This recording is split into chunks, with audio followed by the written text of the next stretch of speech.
magandang umaga mga kalitog. Pupuntahan nga pala natin yung aking pwesto rito na pinagtubuhan. Hindi ko naasikaso masyado kasi nagdiba ng bagyo. Preparing ko na lang. Ano na? Puntahan natin.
Ito nga pala mga kalitog, ito yung kubo ko na nasira na.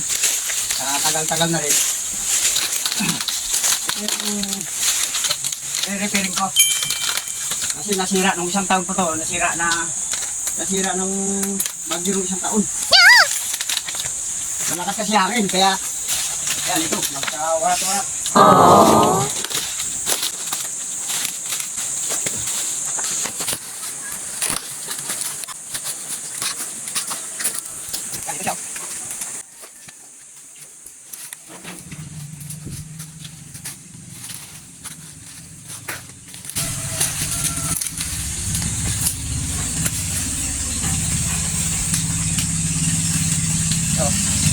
Ito mga kalitog, ito yung tubo ko. Ito. Kasi ito, bantayan ko ito nung araw. Ito yung dito ako lagi nagbabantay sa mga tingnan ko dyan, yung mga nalululot. Dito ako naka-experience, memorable sa akin ito, na lugar na to kasi marami ako nasagip dito na buhay. Marami akong nakuhang patay na sa ilalim dito sa malalim na to. Halos nasa kulang-kulang 30 feet ang lalim nito nung ako'y kumukuha pa dito ng mga namatay na. Kasi hindi na makuha kapag sa ilalim napipress na yung mga nalulod, kaya ako yung tinatawag sa bahay. Minsan dito nasisigit ako dito kasi dito lang ako. Yan, kailangan mo nang linisin to bago tayo ko ulit yung kubo ko kasi wala na yun, giba. Ayan o, mga dingding. Kaya dapat linisin na lang muna ito bago itayo ulit yung panibago. Ayan yung mga yero ko.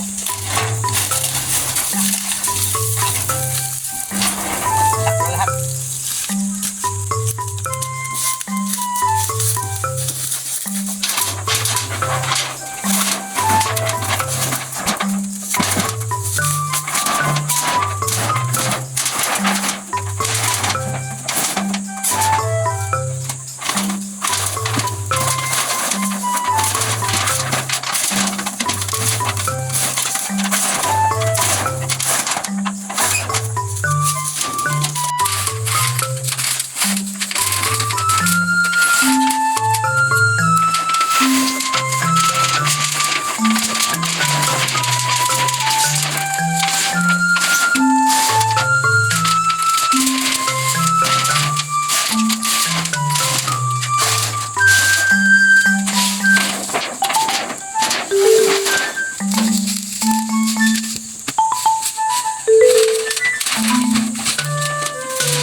A few moments later. Kalito, tapos nang ayusin, hindi ba ako nare-repair na lang. I-retas na lang pala dahil ayaw na yung bubong. Ayun. Ayan. Tapos naitambak ko na yung gamitin ko niya. Ito, mga butong. Ito pa yung mga kahoy. Ito pa yung mga lupa na dito.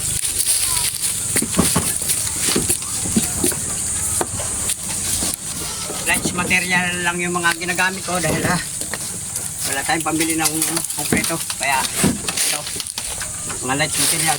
Ito yung mga kinuha ko dun sa pwesto ko sa Iligan. Yung mga ano. Pero hindi ako gumagamit ng kahoy dito. Yung aking sariling kahoy yung ginagamit ko doon sa Iligan galing.